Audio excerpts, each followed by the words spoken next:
네, 안녕하십니까. 이정훈입니다. 오늘은 최수영 국가정보원에서 활동했던 분입니다. 서울대 82학번 중문과를 나왔고요. 이분을 모시고 대북 공작관이 어떻게 지북통이 되느냐. 지북통이라고 하는 거는 남성욱 교수가 지난 조선일보 칼럼에서 서로 지북통이라는 말을 거론했습니다. 북한 전문가가 돼가지고 어떻게 국가정보원장이 서훈, 그 다음에 박지원으로 바뀌면 우리 대북 공작관들이 북한과 내통하기 위해서 애쓰는 그런 사람으로 변화하는지 그런 설명을 한 적이 있는데, 오늘 주제는 대북 공작관에서 지북통으로 해가지고 대북 공작관 양성에서부터 그들이 어떻게 변질될 수 있는지 문제를 다뤄보겠습니다. 안녕하십니까? 예, 안녕하십니까. 우선 최 선생님, 네. 본인 소개를 좀 해주십시오. 네, 저는 그 관악구 신림동에 있는 그 관악산 밑에 있는 학교, 정식 명칭은 서울 내셔널 유니버시티 서울대학교에서 네. 서울대학교 마크가 국립 네, 서울 기억 시옷 디귿이죠. 예, 줄여서 공산당이라고도 줄여서 합니다. 공산당이라고도 하죠. 워낙 좌파들이 많이 나요. 그렇습니다. 좌파들이 제법 많이 양성된 그런 학교이기도 하죠. 그래서 거기서 이제 중어중문학을 전공을 했고요. 그리고 나서 이제 좀 외도를 해서 외국어 대학교에 있는 그 특수대학원인 그 통역대학원. 아, 네. 최하정 교수 계신데. 네. 아, 네. 그 어떤 통역입니까, 동시통역? 저는 이제 중국어, 한국어 컴비네이션을 하고, 영어는 뭐 기본적으로 인터미디어트 잉글리시 해가지고 보통 수준의 영어도 해야 되는 거고, 그래서 그 외대 통역대학원에서 아주 하드 트레이닝을 받고, 그리고 나서 이제 당시 국가안전기획부, 현재 국정원으로 이름이 바뀌었죠. 예. 몇 년도에 입부하셨어요? 네, 92년도에 입부를 했습니다. 예. 그렇게 해서 정규화된 교육을 받으면서 7급으로? 네. 정기 기수가 그러면 한 30기? 아닙니다. 20번대 20기구나. 기수입니다. 예. 예. 그렇게 되는군요. 그러니까 예. 5.16 이후에 시작되니까. 그렇습니다. 그래서 이제 뭐 기자님도 아시겠지만 일단 정보기관에 입부하게 되면 여러 가지 훈련을 받게 됩니다. 네. 예, 신체적인 훈련, 또 정신적인 훈련, 또 어학교육, 각종 총검술, 그다음에 공수교육, 또 해상 침투교육, 뭐 여러 가지를 해서 그때는 6개월 예. 받았으니까 1년 받았어요. 1년 받았죠. 네. 네. 그래서 그런 과정을 거쳐서 이제 각자의 그 성향과 주특기에 의거해서 분석부 요원이 되느냐, 아니면 활동부 요원이 되느냐, 또 해외냐, 또 국내냐, 이런 식으로 이제 구분이 돼서 선발하게 됩니다. 네, 당시 저는 해외 파트 공작 예비요원으로 이제 선발이 됐고. 언어 때문에 처음부터 해외 쪽이었던 모양이죠? 그렇습니다. 그리고 워낙에 이제 그런 언어적인 스킬도 필요하니까. 네, 그래서 대북 공작국을 지원을 했지만 그게 안 되고 그냥 해외 공작국으로 갔어요. 네. 가서 뭐 여러 가지 경험을 좀 했습니다. 92년도면은 한국하고 중국이 복교를 하는 타이밍이네요. 8월 24일 날 네. 한중 간의 국교가 성립이 됐죠. 공동성명 네. 5개 조항 발표하면서 네. 했고, 그 직전에 한국과 소련이 영사철을 설치하면서 네, 외교 관계에 들어갔고, 그렇습니다. 소위 말하는 노무현 정부의 북방 정책이 확 꽃피어서 아주 시끄럽고 네. 공산국가에 대한 관심이 높을 때인데 들어갔으니까 재밌다고 생각했겠네요. 혹시 노태우 정부 말씀하시는 노태우, 네. 노태우죠. 그래서 그것이 시발되게 된 건 그 88년도 서울올림픽 네. 하나의 기폭제였죠. 네, 서울올림픽 그 기폭제로 인해서 브란덴부르크 독일 장벽이 무너지고, 또 구소련이 해체가 되면서 CIS로도 분리가 되고, 네, 그와 같은 상황 속에서 한국에서는 이제 노태우 정부가 마무리 짓고 이제 김영삼 정부로 넘어가는 그런 과도기적인 시기였습니다. 그럼 이제 1년간 정규 교육을 받고 네. 기수 부여되는, 저도 이제 그 훈련을 한번 참가해 봤거든요. 그러셨어요. 거기서 교육받은 것 중에 하나가 북한에서 김정일 정치군사대학 나와갖고 대남 요원이 되는 경우에 예. 선서를 하지 않습니까? 예. 나는 장군님에게 어떻게 하고 네. 선서하는데 예, 예. 똑같이 우리 예. 그 국정원 요원들도 그 임관을 한 훈련을 끝내고 나면 그때는 안기부였나? 안기부 요원의 무슨 다짐 이런 걸 하더라고요. 네. 태극기와 뭐 앞에 헌신하겠습니다. 예, 뭐 예. 그러면 기억나시겠네요. 네, 그럼요. 했습니다. 근데 그거대로 안 가는 사람도 제법 있죠. 우리도 뭐 국기에 대한 맹세하는데 네. 반역자들이 제법 있으니까. 제법이라기보다도 요즘은 다수가 됐다고 봐야죠. 네, 우리도 비애국자가 매우 많은 예, 사회니까. 그렇습니다. 그러면 내 질문 하나 드릴게요. 저도 이제 공자에 관심이 있어서 네. 추적을 하다 보니까 이 타국의 정보기관을 속이려면 처음부터 네. 공작관으로 키울 친구들은 국가정보원에 들어왔다는 기록을 남기지 말아야 되잖아요. 네. 그래서 20대 후반이 되면 대한민국 남자들은 어딘가에 취직을 한다는 건 전 세계가 다 아는 거니까. 네. 그러니까 국정원에 입부를 할 때 이 친구는 예를 들면은 뭐 대한항공이다, 네. 아니면 당시에 무역회사인 현대종합상사다, 네. 아니면 삼성물산이다, 네. 이런 데로 같은 시기에 들어간 거가 돼야만 나중에 알리바이가 성립되잖아요. 그렇습니다.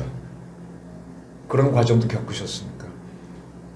소위 말하는 이제 가장 구실이라고 할 수 있는. 구실. 예, 그 커버리지라고 얘기할 수 네. 있는데, 그러니까 위장 취업이라고 얘기할 위장 수 있죠. 그게 가장 네. 구실이라고 그런다. 네. 우리말 용어가 딸려서 오케이. 네.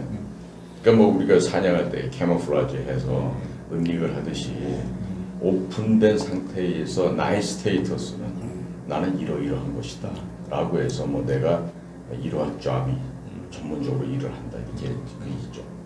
물론 있고요.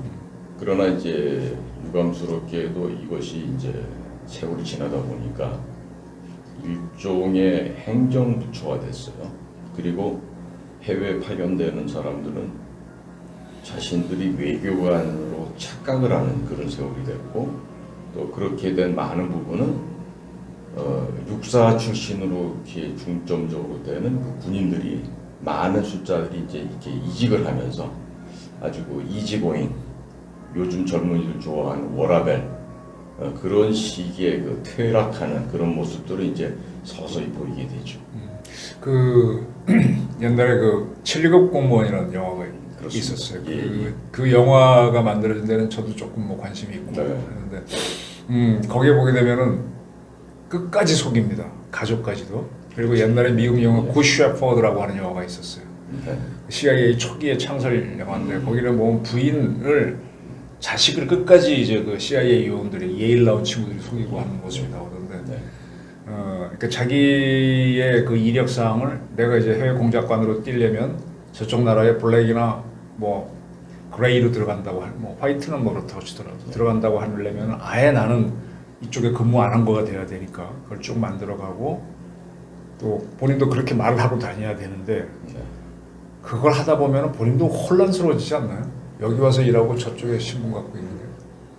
뭐 제가 개인적인 아주 자그마한 해프닝인데 이제 결혼을 해서 아이가 유치원을 가게 됐어요. 거기 가서 학부모를 안에 쓰는데 쓰다가 보니까 직업. 아니 내가 아닌 다른 사람, 내가 늘 가장으로 쓰고 있는 또 다른 이름, 또 다른 주민등록번호, 또 다른 주소 이거를 갖다 쓰고 있는 거예요. 그렇죠. 네. 거기도 그렇게 아예 그 이름을 쓰는군요. 네, 그래서 이제 옆에서 보고 있던 제 아내가 당신 지금 뭐 쓰고 있는 거냐고. 저도 모르는 사이에 그게 나가는 거예요. 네, 그게 그 정도로 이제 몸에 배 있었던 거죠. 하나 질문 더 할게요. 네, 대충 그때 보면 이름은 성은 자기 성으로 쓰고 이름을 바꾸던데 희성과 이제 옥씨, 네, 그다음에 뭐 아주 기씨 이런 분들은 성은 그대로 두고 이름만 가명을 하나요? 어떻게 하나요? 그건 상황별로 다른데요. 저 같은 경우는 아예 성씨도 바꿔서 다녔어요. 주씨도 드무니까. 네. 그렇구나. 오케이. 자 그렇게 해서 이제 만들어지겠죠 사람들이. 네. 근데 그 교육을 좀 받아야 될 거 아니에요. 어떻게 공작관이 되는지. 그거는 이제 저희들이 하반기에 그 소위 세분화돼서 그 어느 파트로 가게 될 거랑 되게 크게 카테고리가 정해져. 그 1년 교육 받을 때 여름 이후 자기 점수 교육 받을 때 그러니까 공공수 교육 끝내고 할 때. 이 친구는 이제 분석국으로 갈 거다. 이 사람은 국내로 갈 거다. 이 사람은 뭐 대공 파트로 갈 거다. 이 사람은 뭐 해외로 간다. 활동 부서로 간다. 이렇게 나눠줘서 그때 이제 보다 전문화된 심화 교육을 받습니다. 근데 그거 받아갖고 저도 기자를 해보니까 네. 기자 6개월 수습해가지고는 네. 바깥 못하거든요. 저는 오히려 기자들 보면 3년 차까지는 니들이 돈 내고 3년부터는 돈 받아라 그러는데 네. 아무리 그 유능한 공작관이라도 한 1년 교육 받아가지고는 택도 없고 네. 역시 한 2, 3년 현장에서 뛰어봐야 되는데 그 뛰는 과정들은 그 정규 교육은 국내에서 받는 거잖아요. 그렇습니다. 요즘 같으면 정보학대학원에서 받으니까 한번 가봤습니다. 저도 거기서 네. 강의도 한번 해봤는데 예, 똑똑한 친구들인데 여기는 온실이다라는 게 제 판단이었고 네. 현장에 들어가면은 냄새도 다르고 기후도 다르고 확 다르잖아요. 네. 거기서 백신도 나오는 건데 그런 과정들을 어떻게 겪으셨는지 실무 상세한 내용을 제가 여기서 다 다 말씀드리긴 뭐하지만 예를 들면 네, 좋습니다. 예를 들면 해외 가서 훈련 받는 경우도 있지만은 사실 국내에서 훈련 받는 게 많고요. 그 다음에 이제 우리가 그 영화를 많이 보게 되면 그 본 시리즈에 나오는 본이나 제임스 본드 007에 나오는 그 007을 정보 기관의 요원이라고 착각하는 게 있어요.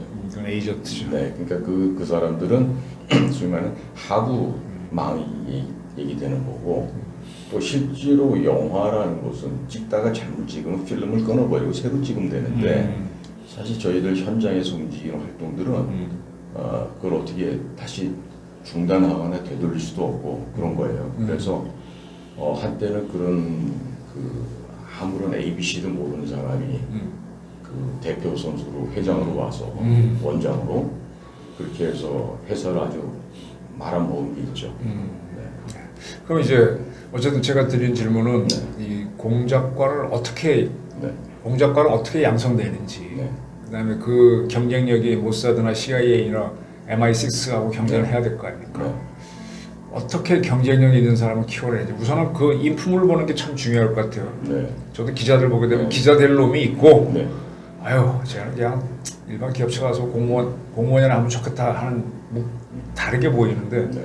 그 회사에서는 어떻게 그 공작관을 리크루팅했는지 어떻게 키우는지 그러니까 지금 최근까지 예를 들어서 대학교가 어디냐, 전공이 무엇이었느냐 이런 것이 주로 평가가 되고 또 학점을 또 받던 것 같아요. 근데 과거에 저보다도 전설 속에 있는 그런 공작관 선배들을 보면 무슨 뭐 연대 나왔다, 서울대 나왔다, 뭐 이렇게 좋은 대학 나왔다 그래서 사람을 뽑는 것이 아니라 그 소위 개별적인 물색을 하죠. 오케이 물색을 하는구나. 네. 정말로 그 물색조가 있었던 그렇죠. 거죠. 근데 이제 요즘은 완전히 이게 그 DJ 때부터 공개되고 종자론이라 그래가지고 특정적 아이들을 많이 심고 이런 작업을 하다 보니까 뭐 그냥 블라인드 체험이라고 뭐 공평하다고 해요. 그런데 아니, 거기서 스카이가 무슨 의미가 있고 학점이 무슨 의미가 있어요. 네? 뭐 우리 기자님도 명문대학교 신촌에서 나오시고 뭐 저도 뭐 그렇다고 얘기를 하지만 보면은 공부 좀 하던 아이들이 보면 야비하고 이기적인 네. 아이들이 많잖아요. 네. 그러니까 그런 사람들이 과연 국가에 충성하고 역사 앞에 국민을 위해서 자기 몸을 희생할까? 저는 거기에 대해서 의문점이 많아요. 네. 네. 그럼 그때는 그래, 그때는 그- 어떻게 뽑았습니까? 그때 이제 김영선 저희 때 뽑을 때가 이제 저는 이제 노태우 정부 때 저는 선거를 들어갔죠. 했는데 그때만 해도 이제 뭐 개별적 물색을 하거나 월색했습니다. 저 같은 경우는 기억납니다. 올림픽 때문에 운명이 바뀌었다고 할 수도 있죠. 88 올림픽 때 소위 말한 그 통역으로 올림픽에 참가를 했다가 자원봉사자. 그렇죠. 아 그럼 해외에서 선배는 아닙니다. 저는 순수하게 국내에서 공부를 했는데 86년도 아시안 게임 때 그 자원봉사를 했던 이력이 남아서 그때 저희 그 외대 통역대학원 친구들이 하루 페이가 88년도 가지고 한 2, 30만 원씩 받았어요. 어우 대단하네. 그랬는데 저는 이제 그 86년도 그 자원봉사 이력이 있어가지고 자원봉사로 분류가 돼서 저는 자원봉사에 해당하는 그때 아마 밥값을 5천 원인가 그거 받고 그렇게 해서 이제 올림픽 내내 활동을 하게 되죠. 근데 그때 이제 소위 그 올림픽 조직위원회에서 나오신 분들이 계셨는데 그분들이 바로 이제 저희 조직의 네, 선배님들이셨고 또 그분들하고 같이 이렇게 일을 하면서 처음에는 뭔지 몰랐어요. 열심히 통역만 했는데 하다 보니까 그게 92년도 8월 24일 날 한중수교를 맺는 하나의 밑거름이 됐던 것 같아요. 그렇죠. 네. 그때부터 눈이 띄셨고 그분들이 일종의 물색을 해서 지원해라. 물색을 당했다고 볼 수도 그치. 있고. 네. 그러셨구나. 사실 하고 싶은 일이 많았는데요. 그래서 뭐 당시에 물색관이 또 저희 대학 선배였다고요. 보더니만 처음에 아주 매너 좋게 얘기를 하시다가 야, 난 너 학교 선배인데 저 경상도 아저씨였어. 마, 딴 생각하지 말고 이러니라. 그러시면서 뭐 유학도 보내주고 뭐 그런다는데 저는 중국어를 미리 공부한 탓에 중국에 연수도 한번 못 가보고 결국 미국을 가게 됩니다. 오케이. 예. 그럼 이제 그렇게 해서 이제 현장 투입되면서 예. 처음에는 이제 뭐 홍콩이나 대만 같은 데로 갔겠네. 수교한 이후구나. 네. 그럼 바로 중국으로 들어갔으니까. 그럼 그때 그게 구조상 뭐 전공을 했다 그쪽에 됐다 그래서 뭐 바로 해외로 보내거나 그러지는 않고 국내에서 이제 상당 기간을 숙성을 시키죠. 숙성을 시켜서 배우는데 이게 살아보고 나니까요. 그런 거는 별로 맞지 않았다 싶은 생각이 많이 들어요.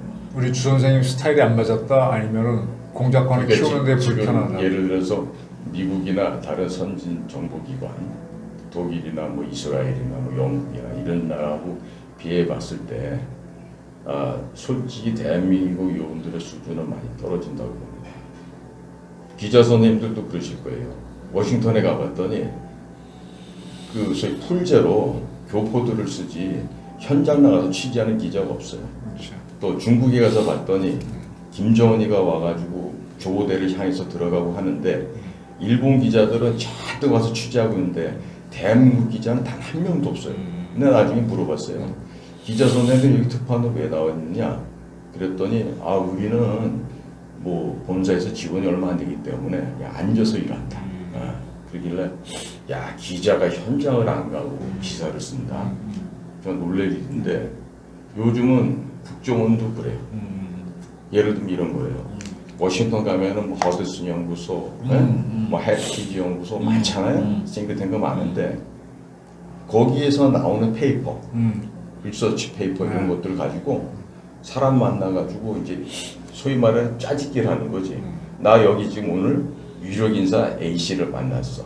근데 어디서 만나서 뭐 식사를 뭐 나누고 뭐 신문 관계를 만들고 하면서 아래와 같은 걸 입수했다고 해. 그래 놓고서 홈페이지 나오는 거 긁어가지고 쫙 드라이브 해서 이제 만나서 접촉한 것처럼. 근데 그게 미국만 그런 게 아니에요. 뭐 일본, 중국, 뭐 다른 나라에 가 있는 그 해외 파트에서 나간 사람들이 그런 수준이 많아요. 결정적인 게 뭐냐? 우리가 94년도에 북한 애들이 NPT를 탈퇴하잖아요. 그러네요. 네, 그때 원장이 김덕 외대 교수신 분, 그다음에 이제 차장이 지금 영화의 몸이 되신 이병호 씨. 그 양반이 그 당시 차장이었어요. 육사 나오신 분. 네. 근데 이 극비리에 모종의 소위 말해서 언더 더 테이블 컨퍼런스가 있었어. 어디하고 중국하고. 그때 이제 투입이 됐어요, 제가. 전역으로. 네. 뭐 기라성 같은 뭐 평상시에는 뭐 내가 전문가다 뭐 이래 다. 그리고서 중요한 자리에 들어가서 통역하라 그러면 나 못한다 그래. 나 그래서 겸양을 더 신으라고 그러는 줄 알았어 처음에는. 겸손해서. 근데 이제 나중에 한 살 두 살 나이 먹고 생활하다 보고 또 나가서 보니까 그게 아니라 이 뭔가 이 가려야 되는 은닉해야 되는 부분이 있는 거예요. 기자들도 아마 우리 현장 뛰어보시니까 아실 거예요. 그러니까 우리가 분야는 다르지만 현장인이라는 의미에서는 우리 이 기자님하고 저 공통점이란 말이에요. 그러면 그런 데서 생존할 수 있는 건 단 한 가지예요. 본인의 능력이.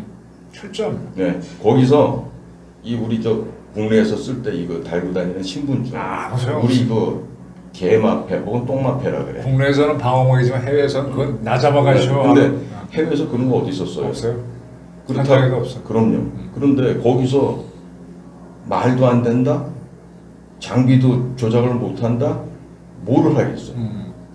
그러면 그 젬병이에요. 그러니까 그렇게 낭비되는 게 국정원만 그럴까요? 다 그렇죠. 외교부는 더 심하고. 맞아. 거기는 뭐 그거는 예를 들어서 이 92년도에 한중수교 됐잖아요.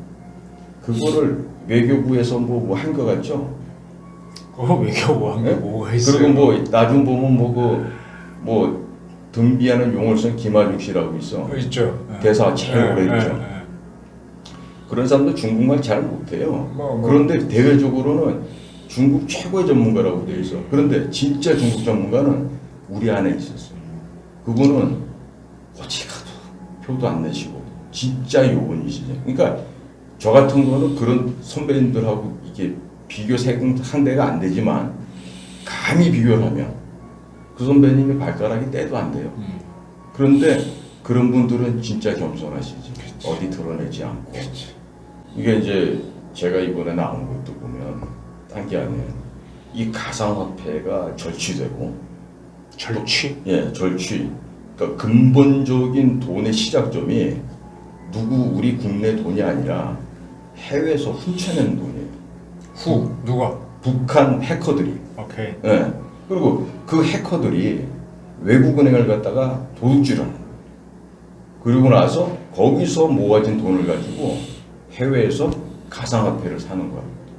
그리고 그 가상화폐를 사서 김치프렴이 있는 국내에 와서 파는 거예요. 누구 이름으로 들어오죠?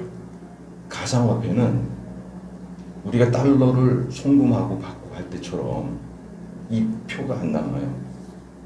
그냥 USB로도 되고 뭐 페이팔이니 뭐니 이렇게 해가지고 이메일로도 주고 그래도 받고 누구 계정이라든지 해서 그 계정은 한국에 그거를 전담으로 하는 애들이 있죠. 협조자들이 있다는 얘기네. 그렇다고 봐야 돼요. 그러면 남북 경력 경제협력 기구인가 뭔가에서 북한 돈 보내주는 기관 있잖아요. 그게 임정석 씨가 림종석 동무가 주관하는 림정석 씨가 이제 네. 위원장이죠. 네. 이사장이죠. 예. 그러니까 그렇게 해서 훔친 돈을 가지고 산 그 가상화폐를 국내 가상화폐 거래 시장에 파는 거예요. 만약에 네. 국정원에서 이걸 수사를 한다면 이 네. 협조 세력에 대한 수사는 해야 될 것 같아요. 그럼 당연하죠. 그러려면 이제 얘네들이 협조해주는 그 대상이 북한이라는 건 증명할 미림대학 나온 애들 IT 전문가라는 것도 증명해야 되고. 네. 오케이. 네. 근데 이미 우리 그 숨겨놨던 우리 요원들이 이미 다 파악하고 있어요. 어느 정도 파악되겠죠. 네, 네. 그러니까 지금 이렇게 나오는 거죠. 그런데 이거를 정확히 알고 들어가야 됩니다. 그러니까 여기서 거래소에서 가상화폐를 팔아서 획득한 돈을 또 달러로 바꾸고 이거를 우선적으로는 중국, 홍콩, 일본, 미국 이런 식으로 상기시켜서 보내요.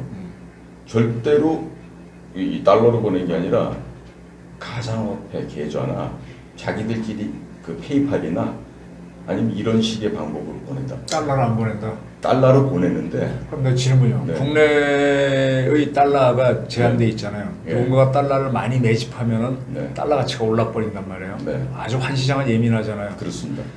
그러면 이게 한 2년 동안 이런 식으로 8조 5천억이 나갔다 그러면 네. 달러가 얼마입니까? 조금 많은 돈이잖아요. 몇억 달러요.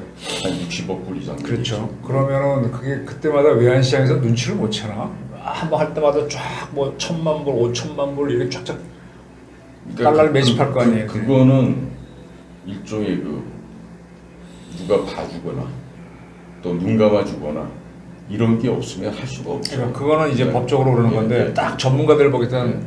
암시장 전문가는 물론이고 네. 환하는 사람도 보면 누가 돈 빼가네 이거 뭐지 하고 따라가서 입은 다물고 있지만은 아이씨 그 반복해서 일어났잖아요. 주로 거래되는 게요.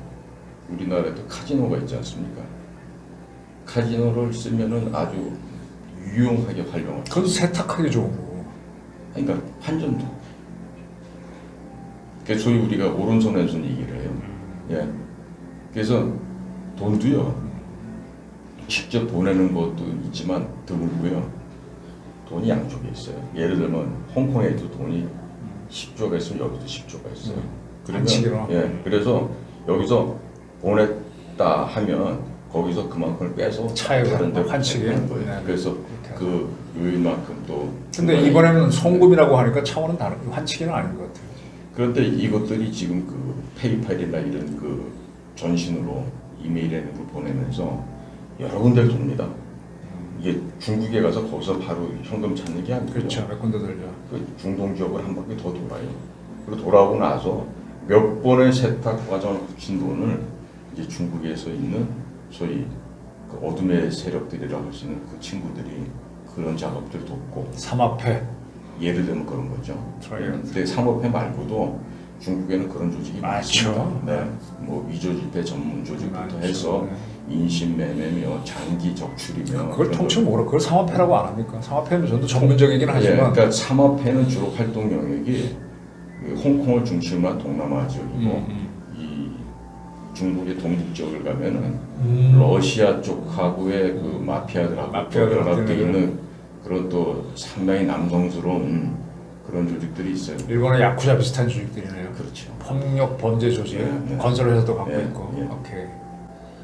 오케이. 그러면 이제 네. 그렇고요. 다시 네. 돌아가서 네. 자 나는 계속 궁금한 게 이 네. 공작관들을 어떻게 키우느냐. 난 기자를 어떻게 키우냐고 질문하면 저도 사실 답을 잘 못해요. 네. 우선 그 말은 네. 성격과 체력과 의지가 있는 친구가 필요하고 그 다음에 스킬이 필요한데 네. 스킬의 절반은 본인이 깨달아야 돼요.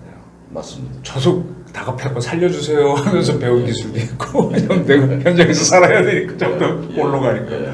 근데 어떤 경우는 도둑질도 해야 되고 네. 거짓말도 해야 되고 자물쇠도 털어야 되고. 해봤어요? 네.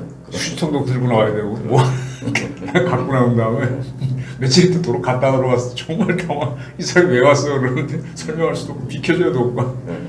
애를 먹은 적이 있는데 그렇게 하면서 이제 하나씩 내가 배우는 거지 가르쳐주는 게 없더라고. 그 다음에 이제 검사들도 유능한 검사들은 요만한 기사 하나 가지고 아씨 뭐지 하고 본인이 집중과 상상력을 동원해서 어마어마한 사건을 잡는단 말이에요. 기자들이나 이쪽도 보니까 요만한 단서 갖고 남들은 놓치는 건데 이게 뭐지 하고 의문, 호기심, 그 다음에 파고들다 보니까 하면서 이걸 거야 하고 상상을 해서 가서 보니까 맞고 하면서 추리가 팩트를 만들잖아요. 그건 내 경험이고 네. 검사들도 이제 옛날 특수검사들 보면 그런 얘기 가끔 하던데 예를 들면 뭐 건너뛰읍시다. 근데 여기는 어떻게 하는지 저희도 도제식이라고 제가 말씀드릴 수가 오케이. 있어요. 그러니까 연륜이 있고 경험이 많은 그런 공작관들로부터 전수를 받죠. 보통 그 선후배 차이가 몇 년 정도가 쳤습니까? 그거는 과별로 다르고 그 팀별로 다르고 예를 들어서 바로 한 4, 5년 위의 선배가 아주 유능하게 일을 잘한다. 그러면 그 선배로부터 직접 받기도 하지만 한 10여 년 이상 차이 나는 공작관도 있어요. 더 좋잖아요. 그럼요. 나시에 최고의 나이스. 그런데 이제 문제는 뭐냐? 그런 그 전설에 있던 그런 훌륭하신 선배님들이 중간에 다 나가요. 예. 그럼- 이유는 뭐 아시겠지만 그러면 이제 그런 선배들하고 배우다 보면은 이제 문제점이 뭔가 하면 예. 이 동아리가 돼가지고 네. 이게 폐쇄적이 돼. 자기네끼리만 예를 들면 대공수사국 친구들 만나 보면은 예. 지들끼리 해가지고 맨날 이 족발 먹고 술 마시고 해가지고 네. 지들끼리 걱정이고 지들끼리만 놀고 이게 너무 강해서 네. 대공팀들이 보게 되면 다른 국하고도 잘 안 되잖아요. 네. 그건 기무사 친구들도 보면 그렇고 경찰도 보면 보안 친구들 이게 이제 보면 이 사고 체계가 달라. 소화적이라서 그래요. 이게 큰 그림을 보고 예를 들어서 대공수사 파트 같으면은 가첩 혐의자가 발견되면 샵도 막 그거를 잡아야 돼요? 아니면 그 밭을 다 캐야 돼요? 밭을 캐야죠. 밭을 캐야 되죠. 그게 공작 근데 들어가는 거죠. 통상적으로 한두 개 뽑고 만다고. 밭을 캐려고는 하던데 말만 그렇게 하는 건가? 그러니까 뭐 발표되는 건 밭을 캤다고 그러는데 사실 그 이면을 상세히 보면 별로 안 그렇죠. 저도 35실 그쪽에 에이스예요.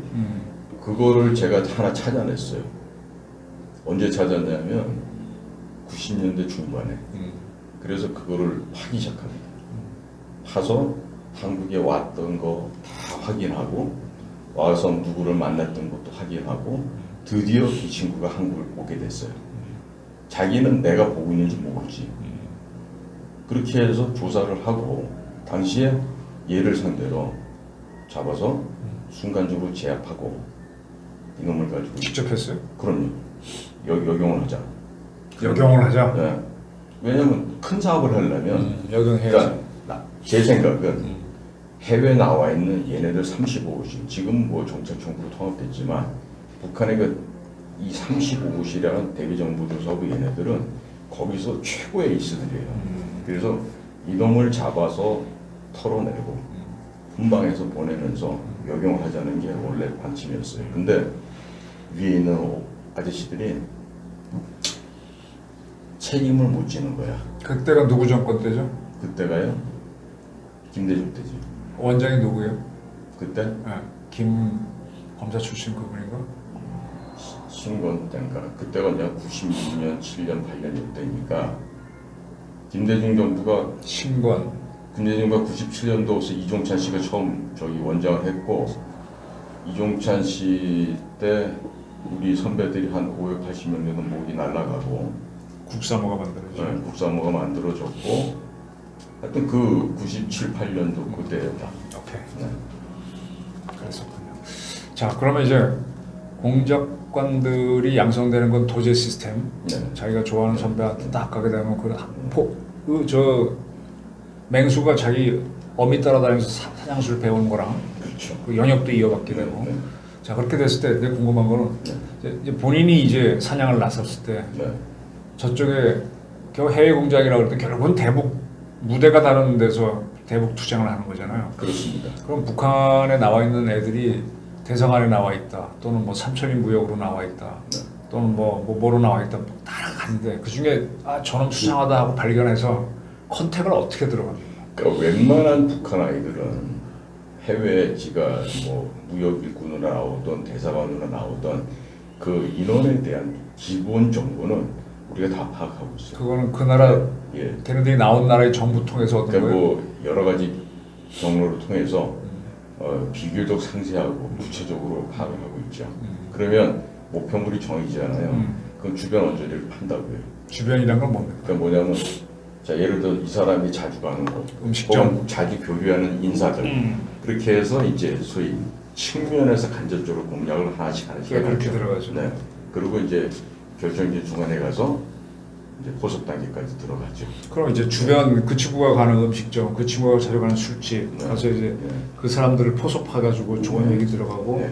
그다음에 그 자리를 만들어주고 옆에 앉아있다가 한잔 합시다 이렇게 들어가고 되게 그런 식이겠죠. 그건 뭐 영화 같은 얘기고 실제로는 그 사람에 대한 데이터베이스를 구체적으로 수집합니다. 해서 과연 이 사람이 뭐를 잘하고 뭐를 못하고 또 가정적으로는 어떠한 요인이 있고 어떠한 환경이 있고 그래서 어디가 위크 포인트다. 오케이. 이걸 찾아 그럼 들어가죠. 그런 데이터베이스를 그 회사가 갖고 있어요? 갖고 있어요. 그러면 그 정도면은 네. 우리나라도 보게 되면 인사혁신처에서 네. 앞으로 뭐 가능성 있는 사람들 다 데이터를 모으잖아요. 네. 근데 거기 그래 학력이고 경력밖에 없는데 네. 자, 저 친구는 네. 뭐 둘째 아들이 약간 문제가 있어서 그게 위크 포인트라든지 그런 얘기는 없지 않습니까? 사실은 그게 굉장히 중요한 거고 그거가 술을 좋아한다 안 좋아한다 뭐 이런 바로 그죠. 그런 걸 꼭 알아야 되는. 그 점이 우리 선배들이 일하던 중앙정보부 안전기획부실에 있었어요. 근데 이 YS가 그때부터요. 막 자기 나름대로 확실하게 한다고, 예? 확실하게 준비되어 있는 그런 자료를 안 받기 시작하죠. 그건 국내 얘기고. 해외에 해외에도 뭐 별반 차이 없죠. 그러니까 해외에서 이제 그런 자료를 구하려면은 네. 자, 저 친구가 이제 35호실이다 아니면 뭐 사회문화부다 이런 출신인 걸 알았단 말이에요. 네. 근데 저 친구의 위크 포인트가 뭐고 가정사에 무슨 문제가 그걸 알아야만 탁탁 치고 들어갈 거 아니에요. 뭘 좋아하고. 그러니까 그 부분을 채집하는 과정은 제가 여기서 말씀드리기 좀 곤란해요. 근데 그게 네. 채집을 해가지고 갖고 네. 있는 데이터베이스가 있어요. 그렇죠. 그럼 그게 그 서버에 들어가 있어요. 서버에 들어있으면 또 공개가 돼버리잖아. 그다음에 그게 지난번에 그 정혜구 씨가 중심이 돼가 어쨌든 거기서 그래서 다 해체했죠. 근데 이제 그걸 집어넣게 되면 네. 누가 집어넣었다고 하는 기록이 남으니까 네. 이 채집한 사람 알게 되면 이 사람 거꾸로 들어가면 이 친구는 이제 골로 가는 거잖아요. 북한에 들어가면. 근데 그 자료가요. 우리 안에 내부망을 쓴단 말이에요. 그 외부 인터넷 거기 끊어져 있는 거 알죠? 네. 그럼 그 안에서 볼 때는 수익 공유가 돼요. 공유되죠. 네, 공유되고 그러니까 자료를 입력했던 사람, 즉 그 공첩 자료를 입력한 사람의 기록도 남죠. 있지만, 예? 나중에 이제 찾아가서 활용하는 사람도 남게 남죠. 되죠. 예. 근데 이제 네. 내 얘기는 뭔가 하면 자이 친구를 하나 내가 포섭을 해서 그에 대한 자료를 집어넣었어. 근데 그 후에 다른 정권 사람이 들어와서 아, 이거 누가 했지 보니까 예를 들어 넣었단 말이에요. 네. 아 이 자식이 적대심을 품고 이를 조건해서 이 사람에 대한 자유를 거꾸로 북한에 주면 북한도 이 요원을 날리려고 그럴 거 아니에요. 우리 쪽 요원을 엿먹이려고 그게 현실이라면 그렇게 되죠. 역용이 들어가는 거죠. 예. 그래서 나는 사실은 근데 기자를 하면서도 네. 저도 많은 자료를 갖고 있는데 회사에 공유시키려고 하다가 예. 이게 어떻게 이용될지 몰라가지고 정작 중요한 건 난 안 넣어줬어요. 그냥 나만 갖고 있어요. 왜냐면 세상에 비밀이 있다 없다. 비밀 없어요. 없어요. 예? 내가 준 네. 툭한 얘기를 갖고 네. 다른 사람이 전혀 다른 각도에서 자, 활용하는 걸 많이 봐서 제가 썼던 아주 유능한 공작망 중에 아주 정말 인텔리전트하고 또 인텔렉츄얼한 그런 초급, 예? 1급 이상의 S급 요원이 있었어요. 근데 그 2010년도인가요? 그 롯데카드니 농협인이 한번 그 해킹당하고 난리난 일이 있었어요. 있었죠. 예. 몇 번 있었죠. 그때 그 친구가 우리 수사부 친구들한테 저희 그게 북한의 소행이다라는 것을 입증을 시켜줬다고. 어떻게? 안에 있는 친구들한테 받아서. 아니라는 게 어디 저쪽 북쪽. 오케이.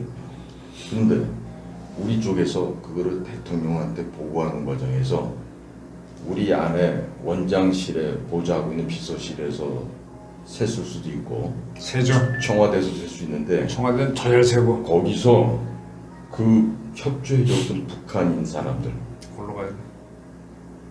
2달인가 3달 있다가 골로 가야 죽었다고 얘기를 골로 받았어요. 가죠. 그래서 제 그 협조자가 선상에 앞으로 2번 다시 당신네들하고는 일 안 하겠다. 그렇게 하죠. 그래서 저는 정작 중요한 거는 공유를 시키려고 그래도 네. 이거 하게 되면 너무 일부러 그런 경우도 있고 몰라서 그런 경우도 있고 근데 전혀 다르게 예를 들면 활용돼서 김순규 원장님이라고 있었어요. 잠깐 내가 그 얘기하려고 네. 했죠. 대검 감찰부장 출신. 그분이 굉장히 국간이 투철하시고 기독교인이고 아주 철저하신 분이에요. 네. 뭐 혹자들은 뭐 전라도니까 뭐 이렇게 세강 익힌 분데 전혀 안 그래요. 네. 굉장히 훌륭하신 분인데 그분이 소위 회장으로 있으면서 소위 그 북경에 동욱하원이라는 게 있어요. 동욱하원. 동쪽 북쪽 아파트 이름이야 그게. 동욱이에요. 예, 거기서 청와대 그 386 그 친구랑 연결된 그 간첩 사건을 찾아낸단 말이에요. 그렇게 해서 김 원장은 이걸 다 일망타진하겠다는 주장이셨고. 그렇죠. 그런 적이 있죠. 예, 그랬는데 청와대 386 애들이 싸웠죠. 이 원장을 날린 거예요. 날렸죠. 예. 있었어요. 예. 그래서 김순기 원장이 그래서 예. 괜찮은 분이에요. 나는 그분을 다른 건으로 감찰부장 할 때 부탁쳐봤는데 예. 아주 잘. 아니 그 정도면 훌륭하신 그 정도면 훌륭해요. 레벨이에요. 그 정도면. 훌륭하십니다. 물론 하도 허접한 것들이 많아서 그렇게 하시고 자 그렇게 해서 이제 북한에 이제 누구는 우리가 제거하기 위해서 뛰는 경우도 있고 어떨 때는 서로 정보를 주고받기 위해서 선을 유지하는 친구들이 있을 거 아니에요. 네. 선을 유지하려는 친구하고는 어떻게 접촉하고 협조 내 것도 주고 걔네 것도 받고 검증도 하고 들어가야 되잖아요. 자 우리가 역으로 한번 생각해 보시죠. A쪽에 나와 있는 북한 에이전트가 있어. 그 걔가 이러이러한 약점이 있었어. 그래서 점점 다가가서 친분 관계를 만들고 같이 밥도 먹고 술도 나눠 마시고 아주 흐물흐물해지고 또 그러다 보니까 필요한 게 있다 그러면 또 돈을 주고 이렇게 하면서 이제 한 층 이제 포섭을 해 들어가죠. 나중에는 곤란한 질문까지 던지게 되고 또 그걸 또 받아내오죠. 그럼 거꾸로 북쪽에서 남쪽에 있는 애들한테는 안 할까요? 똑같이 하죠. 똑같이 합니다. 옛날에 그 유명한 얘기가 있지 않습니까? 그 흑검상이라는 사람은 믿을 수가 없는데 흑검상이가 그거였다는 거잖아요. 저쪽에서는 정상회담을 먼저 YS가 하려고 그랬으니까 YS가 제일 궁금하니까 예. 더 궁금한 건 뭐예요? YS의 부부 관계잖아요. 손 여사가 부인도 올 수 있어요. 그런 거 보는데 거기에 대한 정보를 줬다는 거잖아요. 네. 그래서 거꾸로 받아냈다는 네. 거잖아요. 그런 거지 뭐 정보는 그렇죠. 내가 99 주고 100 받는 거거든. 예. 내가 100 주고 99 받으면 손해고. 예. 그러니까 늘 보면은 그러니까 나는 우리 국가에 충성을 하면서 너는 니네 나라 배신해라는 게 그거 안 되지. 공작 사업이란 말이에요. 근데 그게 거의 계속 충성할 네. 수 있게 줘야만 배신을 마지막에. 자 그런데 약점이 잡히잖아요. 그럼 거기 협조할 수밖에 없어요. 저는 약점이 뭡니까? 돈입니까? 여자? 돈 여자 다 포함됩니다. 중화인민공화국 우리가 중공이라고 얘기하는 그 나라가 49년도에 이제 공산 정권화 되잖아요. 그 나라가 공산국가가 그 사람들한테 배울 점이 있어요. 뭐냐? 장기에서 국민당 공부를 부시고, 예? 결국 그 대륙에서 쫓아낼 때 그 정보 공작을 통해서 그 일을 했어요. 아 그렇죠. 네? 공작을 했죠. 그럼요. 그러니까 그런 걸 그대로 제일 많이 배운 데거든요, 북한이. 네? 그래서 우리가 45년 8월 15일 날 우리가 건국이 되잖아요. 광복 아니지 않습니까? 건국이에요. 예, 건국이 시작이 되는데 그 이후에 건국 아버지 이승만 대통령이 이걸 만들어가는 과정에서 6.25 전쟁 직전에 벌어졌던 4.3 제주도나 아니 여수 순천 반란이나 이건 전부 다 우리 재헌의회를 만들기 위한 그 반대투죠. 전적인 민주 선거제도를 없애고 파괴하려는 공작이란 말이에요. 대한민국 건국을 예. 반대한 세력. 그러니까 45년도부터 지금까지 북한의 행동이나 이런 그 떠버리는 이야기들을 보면 한 가지예요. 대남 격화 통일, 공산화를 위한 목적을 달성하기 위한 모든 게 연결이 돼 있지 않습니까? 근데 이거를 잘못 해석하는 거예요. 그리고 교육을 잘못 받다 보니까 현대사를 다 국해하고 있다고. 오케이. 네. 오케이. 그러면 이제 울브라이트 만났던 옛날 그 정치 누구예요? 조명록이 좀 오게 해봐. 한번 왔었던 거요? 네. 뭐 한번 그런 식으로 좀 해야 되는데 그런 관계를 만들려면 어떤 노력을 해야 되는지. 그리고 그거는 대공수사국 애들이 할 수가 없고 해외 공작팀들이 중국에서 무대를 갖고 해야 되죠. 그렇죠. 그리고 대북 투쟁은 여기서 하는 거고 여기서는 방어적인 투쟁을 하는 거고. 그러니까 이게요. 아, 근데 그 전에 질문 하나. 네. 북한에 직파로 들어간다고 할 때 네. 그건 대공수사국 친구들이 들어갑니까? 해외 공작국이 들어갑니까? 만약에 들어간다. 그거는 딱 어느 부서에서 간다고 정하기가 어려운 게 그 사안에 따라 달라요. 사안에 따라 네. 에이전트를 집어넣는 것도 그리고 양쪽 다다. 침투 방법도 우리 현역 공작관들이 직접 가는 경우가 있고 아니면 에이전트를 써서 아니면 정보사가 들어갈 수도 그렇게 있고. 들어갈 수도 있고. 그러니까 이게 다른 질문인데 네. 옛날에 그 정보사에서 북한서 핵실험 하기 전에 네. 대령이 들어가서 흙을 갖고 왔는데 거기서 보니까 기폭을 한 게 드러났다고 해서 네. 상 받았는데 나중에 드러난 적이 있잖아요. 네. 그런 거는 정보사 팀이 들어가는데 돈은 계획은 여기서 세웠겠죠. 아 우리가 그 현장에서 공작 사업을 할 때 지금 말씀하신 그런 주제로 사업을 벌일 때는 정보산 병도사 별도의 망이 있어요. 자기도 많이 있죠. 네, 그 우리 망이 있고 그렇게 해서 이제 그때 활용을 병행을 했었어요. 병행을 했었고 분명하게 수학물이 있었고 있었고. 그 갖고 와서 이제 네. 기포를 했다는 걸 확실하게 알았고. 네. 그래서 이제 그렇게 하는데 그러면 그쪽에서 계획을 세워갖고 올리면은 예산 지원은 여기서 해주고 나중에 공인을 하게. 그러니까 일부를 지원을 해줘요. 그 돈이 특활비 아닌가요? 그건 아니에요. 명목으로 정식 항목이 있어요. 있어요. 예, 뭐냐면 군 정보 개통을 지원해주는 그게 특수활동에서 나가는 거 아니야? 아닙니다. 저는 아닌 걸로 알고 있어요. 기주실에서 그럼 집행을 해줘요. 그러니까 제가 소속돼 있던 그 공장에서 그 공장 예산의 일부로 되어 있고, 아예? 예, 거기서 기주실을 안 거쳐도 되고. 그러니까 전체적인 예산은 뭐 정보 파트, 뭐 활동 파트, 수사 파트 다 나눠서 기준에서 다 이게 이제 알로케이션 해서 내려가겠죠. 예. 그러나 이제 실질적으로 돈을 불출하고 지원하는 거는 이제 예를 들어서 정보사 같은 경우는 우리 공작국에서 이제 서포트를 해주고. 오케이. 그럼 공작권 같은 경우는 영수증이 없잖아요. 네. 내가 이제 공작권을 들고 가서 만나갖고 내가 갈 때는 내 이 사람 100만 원 주겠어 갖고 가서는 네. 50만 원 주고 50만 원 삘당할 수도 있잖아요. 있습니다. 그럼 어떻게 그걸 막죠? 저도 당해봤는데 같이 간 선배가 꿀떡해가지고. 그치, 그건 볼 수 있지. 뭐 기자들도 그런 거 있을 거예요. 네? 영수증을 이제 나중에 결산 보고할 때 고민을 하니까 옆에 있던 동료가 먼저 당해본 친구야. 뭘 고민을 해. 빈칸으로 세서 결제를 안 해서 집어넣어.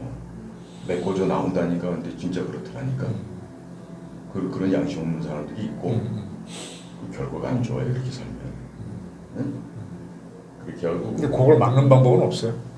그거를 막기 위해서 카드를 쓴다고. 아니 근데 저쪽 요원을 만나서 네, 딱 주는 돈은 카드가 불가능한 현금. 근데 이제 가가지고 팔복비를 쓰는 것도 카드로 쓰고 하는 이런 무식한 발상들을 하는데 해외에서 결국에 그거는 우리 그 개개인의 그 요원들이 품성과 인격, 도덕이 제대로 함양이 돼야 돼요. 품선. 예. 그러니까 그거는 제가 참 지나고 보니까 뭐 서울대를 나왔냐 연대를 나왔냐 이게 아니라 어떤 부모 밑에서 자랐느냐야 그거는. 예?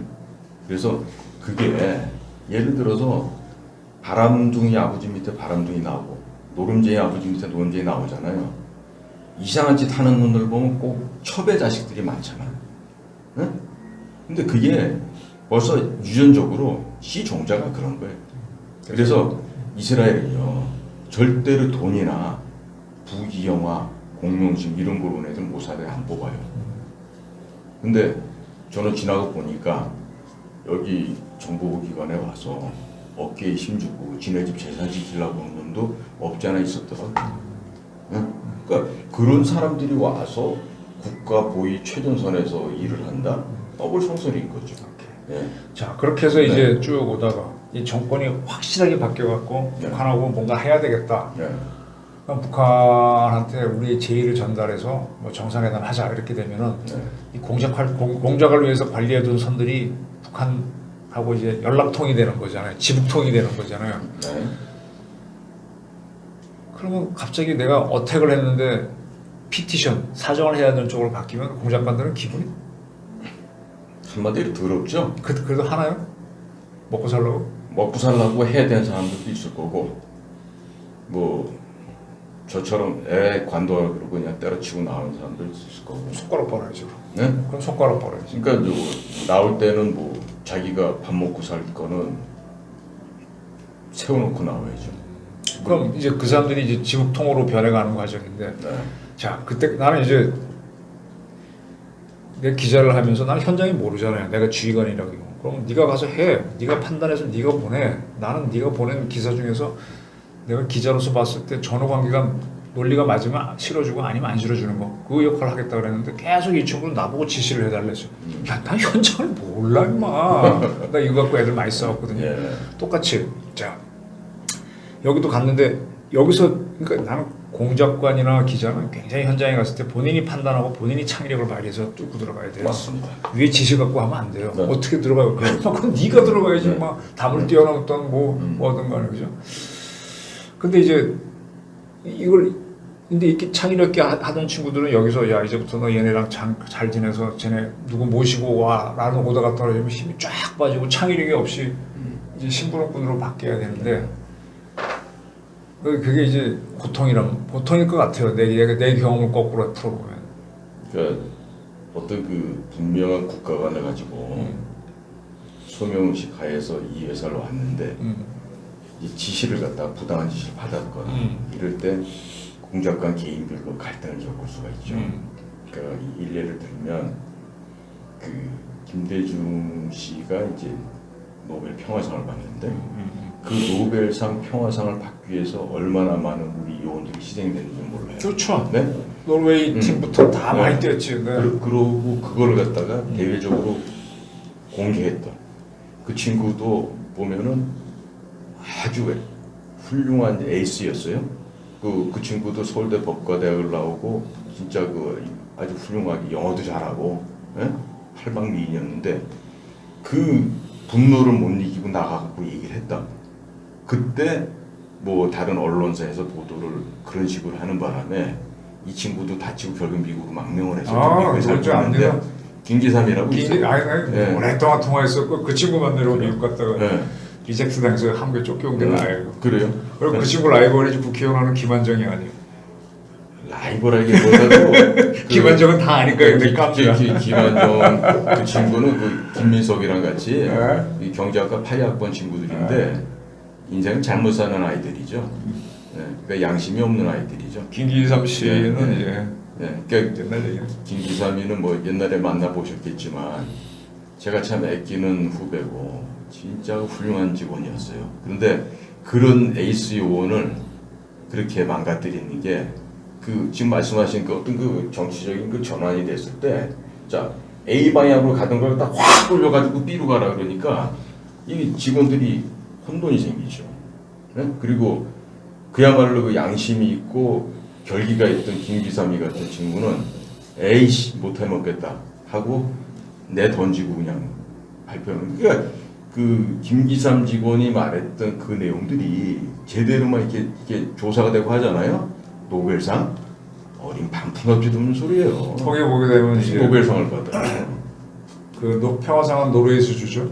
네. 노르웨이가 있던 국정원 사람들은 네. 김대중 씨가 추천되면 노벨상 주지 말라고 공작하다가 김영삼 대통령 되니까 노벨상 주라고 공작해야 되니까 뒤집어진다는 거야. 그러니까 오다가 100% 바뀌냐 이거지. 그러니까 이제 그렇게 되면 거기에 그 현지 가서 노르웨이 같으면은 오슬로 아니에요. 오슬로 그렇지. 네, 스웨덴 같으면 스톡홀름. 스톡홀름. 네? 네, 핀란드가 헬싱키고. 제가 근데 그 스캔디네비아 그 3국에 그때는 또 이렇게 되면은 아따 형님 반가워이 하는 애들이 또 글로 가. 근데 네. 현지 그 지휘관은 갈 수 있어도 네. 오슬로에 있는 누구를 네. 만나고 하는 사람은 네. 이 사람이 가야 선이 없잖아요. 결국은 이걸 하는 사람, 그러니까 이 친구 다시 쓰는데 이 친구는 네. 과거에는 네. 이 사람 루즈룩하니까 노벨상 주지 마시오 공작했는데 네. 이제는 주시오 하려니까 네. 이 사람이 뒤집어진다 그래서 그렇구나. 그러니까 얼마나 거기서 그 갈등을 겪겠냐. 갈등 굉장히 예, 그렇죠. 그리고 또 만약 복수로 있는데 한 놈은 위에 놈 예를 들어서 잘해서 뭔가 승진도 하고 뭘 하고 싶어. 근데 아래 놈은 철저하게 무슨 소리야 이거 안 돼. 그러면 우리 편이라고 가 있는 둘이서 또 이렇게 서로 등을 치게 갈등이 돼요. 생기죠. 네. 서로 불편한 건 서로 네. 아니까. 네. 자, 그러면 이제 네. 똑같아요. 지금까지 이제 방공투쟁에 하면서 북한의 35실 뭐 걔네 대외 정찰 국가 좀 이름 바뀌어서 걔네 뭐 정찰 총국. 총국 네. 군에 있는 조직이든 당에 있는 조직이든 뭐 그걸 이제 와해시키려고 뛰다가 걔네들 통해서 거꾸로 정상회담을 탁 하게 되면 이제 대북 공작관 활동하던 사람이 해외 공작국 소속에서 뛰던 어디서 뛰던 하는 친구들이 북한하고 내통하는 지북통이 돼야 되니까 네. 아까 이제 그 오슬로 주재관하고 실무 주재관하고 비슷한 게 되는 거죠. 네. 그러면 참 진급하고 먹고 살려면 해야 되고. 그런데 이게 있어요. 우리 언론사에도 보면은 끝까지 이 정론 지피를 안 꺾는 기자분들이 있는 반면에 그렇지. 그리고 이제 창조지설하는 기자들이 있잖아요. 근데 그 회사는 버티면은 계급 정년에 걸리잖아. 우리는 그걸 안 걸리지. 우리는 계급 정년에 걸리는 게 아니라 핍박을 받고 온갖 수모를 겪게 돼요. 핍박이 아니고 본인이 네. 돈 닦으면 되는 거. 근데 정년에 걸리는 건 필요할 수가 없잖아. 그러니까 이제 공직이랍치고 이제 끝까지 버티고 예? 할 수는 있겠죠.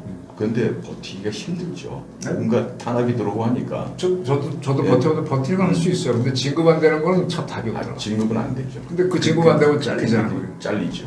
그러니까 그렇게 해서 밀어내기도 하고 하는데요. 이게 있어요. 이 열등감을 원천적으로 갖고 있는 사람들이 있어요. 자, 예를 들어서 지금 우리 윤 대통령이나 한동훈이나 뭐 이런 사람들은 서울대학교를 다녀도 법대를 다녔어. 강남 출신. 거기다가 또 고시도 붙고 해서 뭐 늦게 된 사람도 있지만 좌우지간에 별로 열등감을 못 느껴. 없는 사람 돈도 좀 있었고. 그런데 같이 서울대학을 다녀도 열등감을 가진 애들이 있어. 개처서 욕난 사람. 내지는 나는 선생님이라는 직업을 참 신성하게 생각하거든요.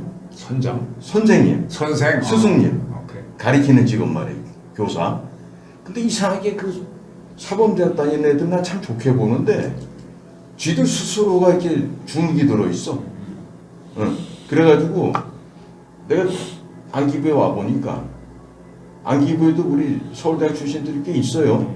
근데 또 보면 사범대학 나온 애들도 있어. 근데 애들이 왠지 모르게 이게 주눅이 들어있어. 열등감이 있어. 서울대학원 왔는데 베스트 오브 베이스트는 못 갔고. 그러니까 예를 들어서 문교부 가서는 폼을 잡죠.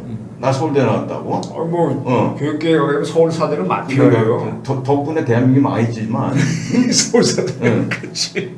덕분에 대한민국이 망했어. 그 서울 사대 애들 때문에. 사실은. 예.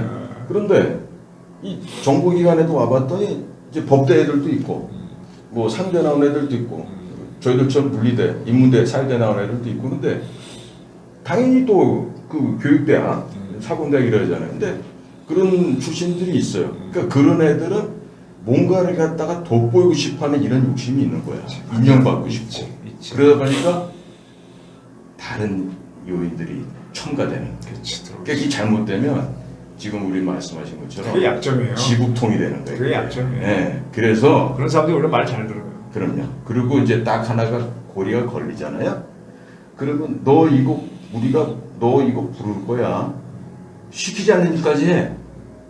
근데 그런 사람들을 활용하는 국내 사람들도 알고 해요. 저 녀석은 똑똑한데 시키면 안 하니까 쟤는 문제가 있어 시키면 할 거야 하고 하다가 나중에 어떤 모순에 부닥치는가 하면 이 친구는 돌파력이 없어요.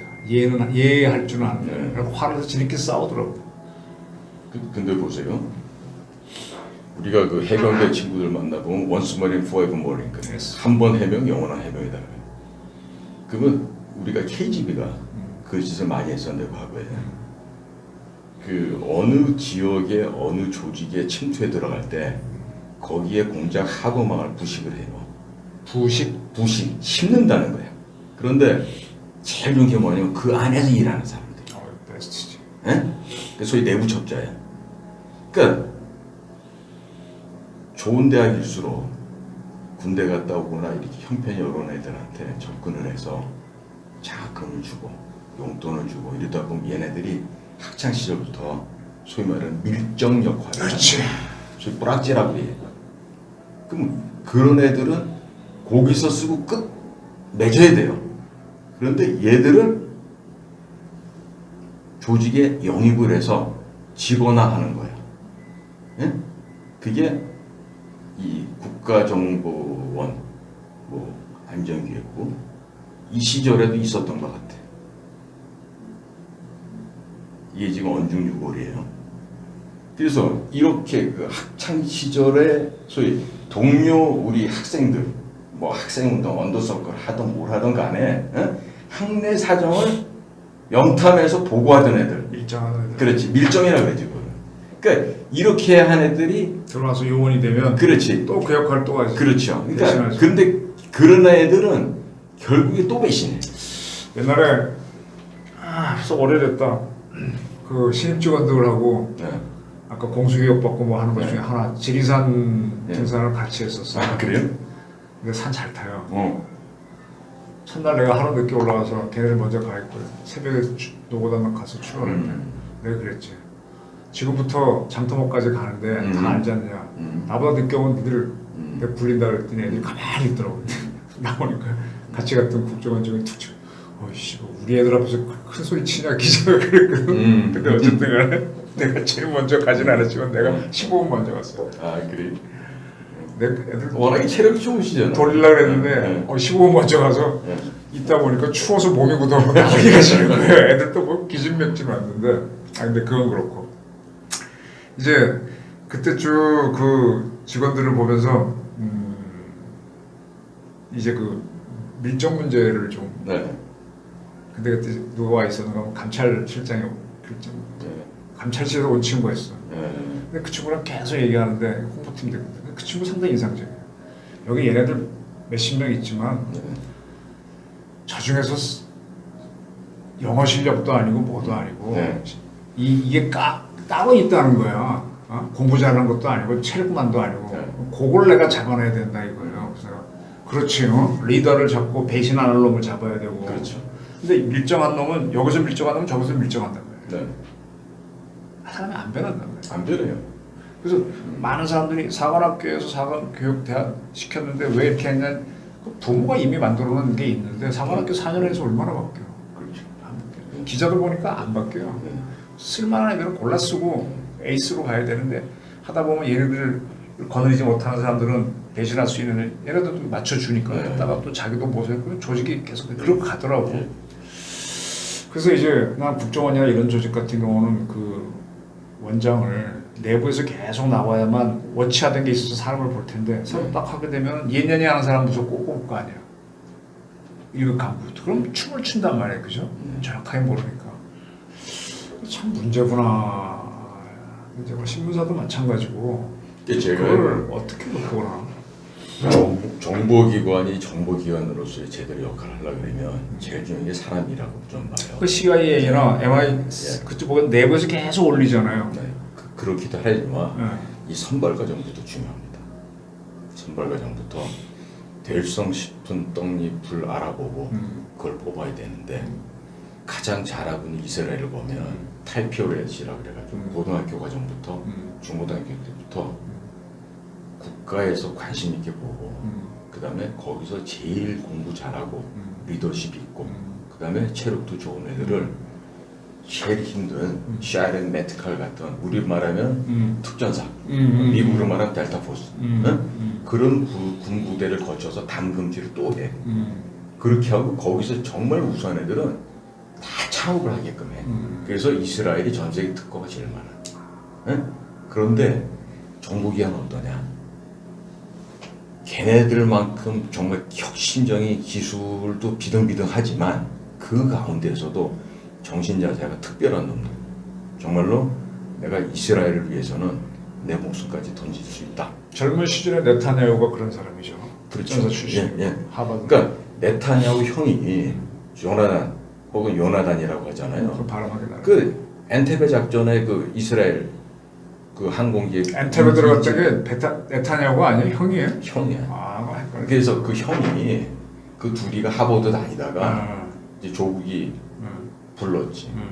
소위 말하는 이스라엘의 방침이 그런 거예요. 우수한 자원을 불러들여서 국가에서 헌신하게 하고 서비스하고 또 그들에게 그만큼 또 대우를 해주고. 그러니까 그런 일이 갑자기 이제 인질극이 벌어졌단 말이에요. 그러니까 그 형이 그 구출 작전에 팀장으로 간 거예요. 그러니까 그 이스라엘 사람들은 돌교가 프로라는 거가 없어요. 내들 따르래. 무조건 팔로우미야. 미 육군 보병학교 네. 그거. 그래서 팔로우미하고 들어가면서 제일 먼저 큰 소리로 소리쳤다는 거 아니에요. 히브리어로 머리 숙여. 알아듣는 사람 아니지. 네. 머리 숙여 하는 순간에 아랍 걔네들은 무슨 말인지 모르니까 하는 순간에 그 들판에 올라온 피처럼 고개 들고 있던 애들은 그대로 다 가격을 받고 죽었죠. 경상 말로 수리 그럴 때 그렇지. 네. 그래서 같은 거를. 그 네타냐후 그 수상의 형이 조나단 네타냐후란 말이에요. 그 특공대의 팀장이면서 제일 먼저 치고 들어가서 제압하다가 자기만 총을 맞고 그 사람이 현장에서 결국에는 구국 옮겼지만 결국에 못 살아서 죽어요. 그래서 네타냐후가 그래서 그 네타냐후가 최장수 총리였지 않습니까? 그렇죠. 예? 물론 그 이전에 훌륭한 역대 수상들이 있었지만 네타냐후가 할 수 있었던 것도 보면 그와 같은 그 노블리제 그 정신이 있는 집안이기 때문에 그런 것들이 하버드라는 아카데믹 백그라운드도 하고 이렇게 됐죠. 그다음에 이제 네. 자, 저는 국가의 정통성을 지키는 게 누구냐 하는 게 궁금해요. 네. 예를 들면 옛날에는 사관학교 친구들이라는 느낌이 들었는데 요즘은 아니고 또 한편으로는 언론이라는 느낌도 꽤 들어요. 내 한국 사람들이 미국 가서 많이 활동하지만 미국의 뉴욕 타임즈나 워싱턴 포스트에 기자로 들어가는 친구는 아직 있어도 눈에 안 띄고 지방계는 없이 가는 거예요. 거꾸로 조선족이나 외국인들이 들어와서 우리나라 국적을 얻어도 동아조선 기자로는 쉽게 못 들어요. 그 다음에 5급 공무원 되는 시험에 못 들어오고 국가정보원에 못 들어가고 한국 사관학교에 아직 못 들어가요. 그게 결국 체제를 지키는 건데 이 시스템이 이제 근데 그 중에서 누군가 궁금해요. 언론이냐 국가정보원이냐 군이냐 아니면 검찰 경찰도 상당히 특히 검찰. 근데 요즘 자꾸 흔들리는데 누가 마지막이냐. 근데 결론적으로 우리가 적을 북한이라고 봤을 때 북한을 붕괴시킬 수 있는 의지를 가진 집단은 검찰은 아니야. 기자들도 보면 아니야. 그냥 정의의 사다로 갈 뿐. 그럼 이게 통일이란 목적으로 간다면 군이냐 국정원이냐인데 내가 보면 국정원이 더 강한 것 같아요.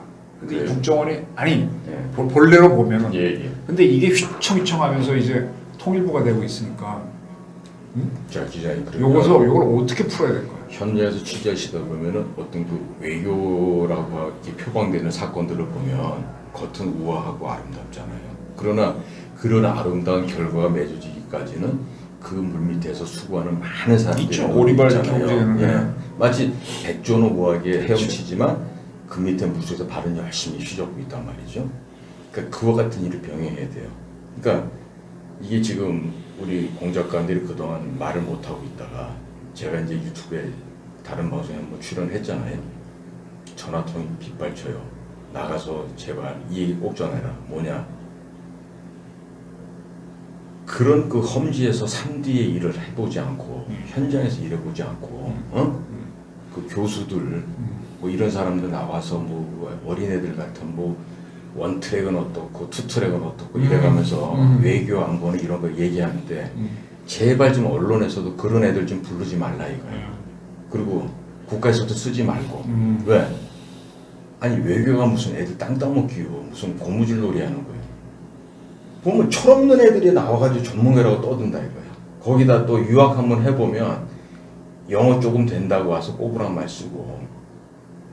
그럼 과연 그런 사람들이 리더가 되겠냐 이거야. 지금 우리가 잠깐만 뒤돌아봐도 고종이라고 하는 사람이 멍청한 분에서 조선이 망하고 식민지가 됐잖아요. 지금 대통령 혹은 그 인근에서 그 소위 말 국가의 리더 그룹에 있는 사람들은요 그런 걸 반복할 수가 있어요. 그래서 정신 바짝 차려야 되는데 우리 공작관들이 저한테 얘기해 주는 게 야 최 공작관 카스라테프트 물약 했잖아. 응? 그런 걸 좀 보고 배우라 이거야.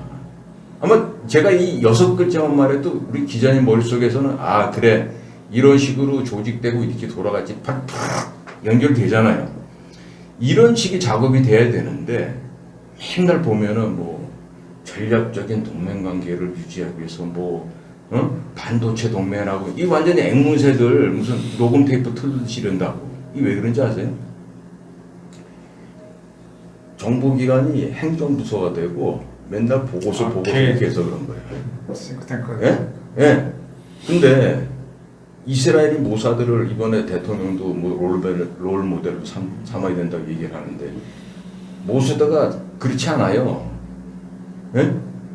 굉장히 국가를 새롭게 2000년 만에 건국하고 그 시련기를 겪으면서 혁혁한 공로를 세웠죠. 6.1 전쟁이나 뭐 아랍들하고 싸울 때 신하오무스 이게 완전히 외교부화된 거예요. 그러다가 그 샤렌 베트칼 출신의 그 메이어 다간이라고 하는 아주 그 반대 제왕 아닙니까? 예? 그 아버지 할아버지가 독일군 앞에서 무릎 꿇고 있는 사진을 자기 사무실에 걸어놓고 잊지 않는다고 얘기하면서, 응? 그리고 자기 늘 부하들한테 그 아랍에서는 그 적을 죽이던 그 고를 갖다가 먹는 이게 있나봐 피채로. 그래서 적들의 뇌와 심장까지도 씹어 먹어야 된다. 영화 라스트 모이칸 보게 되면 탁 치는 다음에 심장을 먹죠. 그렇죠. 그러니까 그게 굉장히 적개심을 그것처럼 그 다간이라고 하는 사람이 한 10년 정도 그 모사드 국장을 하면서 완전히 뜯어 고친다고. 우리로 표현하면 그거야. 야 이 자식들아, 네가 지금 외교관이야? 네가 그냥 외무부야 임마? 잘 보세요. 이스라엘의 특징을 보여주는 게 오늘 신문에 났습니다. 어제. 그래요? 폴란드가 독일한테 당했잖아요. 예. 그래갖고 이제 독일의 영토 중에 상당 부분을 폴란드가 받았잖아요. 예. 그 우승강 동쪽, 라인강 말고 무슨 강 동쪽 하여간 영토를 넓혔어. 예. 영토로 돈을 받은 거예요. 예. 근데 지금 폴란드가 그거는 옛날 동독하고 협정에 의해서 받은 거고 통일 독일은 아니다. 예. 그리고 우리 국민이 많이 죽었으니 돈 내놔 하고 청구를 했어요. 네. 근데 죽기는 동독 지역에서 거기 아우슈비츠가 동독에 있잖아요. 폴란드에 있잖아요. 많은 사람이 유태인이 죽었거든. 유태인은 독일에 대해서 적개심은 표현했지만 달라고 한 적이 없어요. 난 이게 굉장히 중요한데 폴란드란 국민성하고 이스라엘 국민성. 이스라엘은 그 고를 먹으면서 적개심 갖고 나라를 만드는 거고 폴란드 지금도 돈을 달라고 해요. 그렇죠.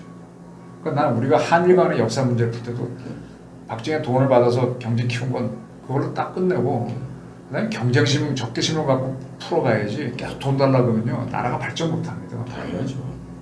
이 부분을 돈 받으면 실익이라고 그러는데 돈 받으면 실익이야. 근데 대신에 정신이 와야지 무너지거든. 근데 이스라엘은 정신으로 가요. 걔네들이 더 강해. 난 폴란드 이번에 하는 것은 우리가 무기 팔아서 좋긴 한데 좀 실망스러웠어. 지금 이제 제가 육사에도 좋은 사람이 많아요. 네? 저도 육사 친구들이 있고 그런데 만나보면 그래요. 야, 대한민국을 건국하는 과정이나 지금까지 발전하는 과정에서 혁혁한 공로를 우리 육사 선배들이 한 건 맞다. 서울대도 당시에 이승만 박정희 때 거기에 들어가서 참 노력하고 희생했고 했던 그런 훌륭한 지식 인재들이 많이 있었다. 반면에 나라를 망가뜨리는 것도 육사고 나라를 망가뜨리는 것도 서울대라고 얘기해. 왜? 말씀하신 것처럼 지우파가 이렇게 변질되는 것처럼 이 인간들이 이 경제적인 어떤 그 편안함이나 넉넉함 속에 매몰되잖아요. 정신이 썩어버리잖아요. 그리고 돈을 찾게 되고 뭐 명예나 이런 그런 거에 대해서 수치심 같은 것도 없고 그저 돈이면 다 되고 이렇게 변질이 된단 말이죠. 그래서 저는 이런 것들이 우리나라의 심각한 위기를 초래한 주요한 원인 중 하나라고 봐요. 그렇죠? 예, 한 가지 예를 볼까요? 지금 셋 다 이 세상에 없어요. 김영삼, 김대중, 노무현 이분들이 우리나라를 대표하는 대통령이었단 말이에요. 근데 그분들 시기에 벌어졌던 한 가지 역사의 사건을 볼게요. 97년도 2월 달에 황장엽 씨가 북한을 탈출해서 그 후배 김덕홍 씨랑 같이 탈출을 해요. 당시 이분들이 올 때 대한민국 김영삼 정부는 이분들을 위해서 모든 걸 다 보장해 준다고 감언이서로 했어요. 그런데 김대중이 집권하고 나서 정반대 상황이 됐죠. 그러다가 어찌어찌 해가지고 이제 2010년도에 황장엽 씨는 돌아가시고 그리고 이제 김덕홍은 여권도 뺏기는 이런 수모를 겪으면서 결국에 박근혜 정부 때 잠시 2014년도에 회복이 됐다가 다시 문재인 때 또 모든 걸 다 뺏겨요. 지금 김덕홍 씨가 8이 넘으셔가지고 그 양반이 39년생인데 네, 돌아가시기 직전이에요. 저는 97년도 2월 달에 그분들을 안전하게 호송하는 명령을 받고 필리핀으로? 아니 북경 일본에서 베이징으로? 그러니까 손님들은 일본에서 북경으로 오시고 저는 그분들이 이제 우리 대한민국 영사관으로 피신하고 난 다음에 바로 몇 시간을 출발해서 글로 갔죠. 영사처로? 네, 그렇게 해서 필리핀까지 안전 호송하고 왔는데 실제로 이 사업을 벌였던 주 공작관은 둘이가 있어요. 응? 근데 참 제가 존경하는 이 전설의 두 분의 공작관 선배님이신데 한 분은 돌아가셨어. 아쉽게도. 그리고 한 분은 어디론가 계신데 두문불출 나타나질 않으시는 분이에요. 그야말로 그 우리 이 기자님처럼 선비 같은 그런 선배님이죠. 늘 마음속에 존경하는 그런 선배님인데 자 그러면 그때 그런 중앙정부 창설이 최고의 빅 이슈가 됐던 스캔들 큰 사업이었어요. 그런데 그 황장엽 씨를 한국에 모셔다가 무슨 짓을 했느냐 천인공멸 만행을 저질러요. 김덕홍과 황장엽을 이간시키죠. 그런데 내 이 자리에서 하나 역사적으로 증언이 될 만한 얘기를 합니다. 황장엽이 죽고 나니까 남한에서 온갖 사치와 호화 생활을 영위했던 빨갱이 새끼다라고 욕을 하는 게 기사에 나오더라고요. 당시 황 선생님의 시신을 갖다가 마지막까지 지켰어요. 저도 여러 명 중에. 그리고 지금은 돌아가셨지만은 그 선배 공작관께 제가 청을 했어요. 선배님, 이분의 죽음을 헛되게 하지 맙시다.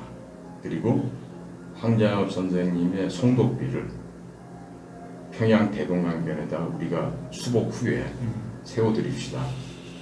그러면서 요청을 했던 게 내가 저분의 손톱, 발톱, 머리카락을 준 이렇게 유목처럼 수고해서 받아다가 보관을 해서 나중에 비를 세울 때 거기다가 그 부분이라도 묻어드리고 싶은 걸 했어요.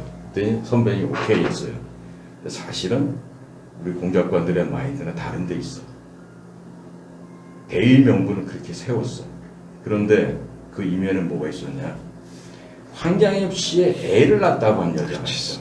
있었죠? 네. 아실 거예요. 네. 네.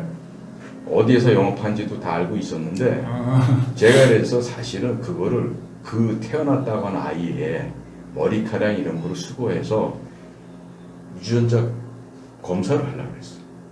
그래서 황장엽 씨의 여기서 받았던 여러 가지 재산을 몽땅 갈취했던 그 자들, 응?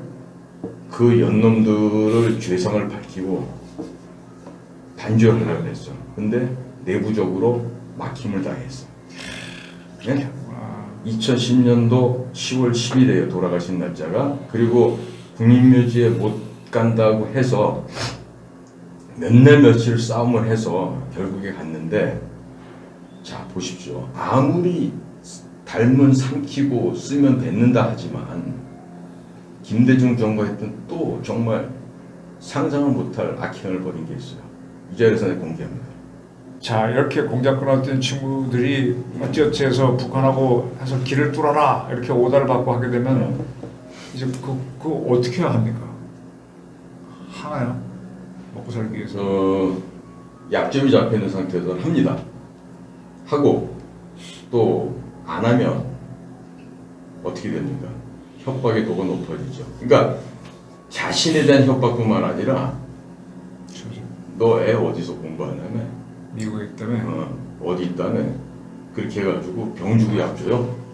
병신 만드는. 한쪽으로는 생활비 보태라, 애 학비에 써라 그러고 돈 주면서 한쪽으로는 말 안 들으면 애 죽여버릴 듯이 그런다. 아, 그렇게까지. 그렇구나. 그래서 우리나라에 그러면 내 질문이 저항 못해요? 사표 쓰는 거 외에는 그러니까 일본 같으면 그 사무라이 정신이라고 그러나요?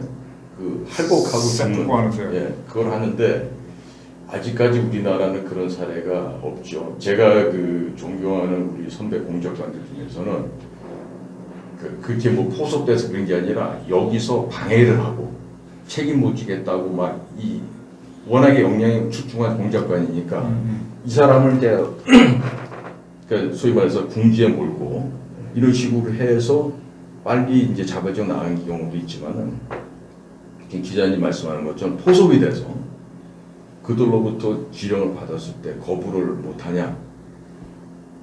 못해요. 제가 아까 말씀드렸죠.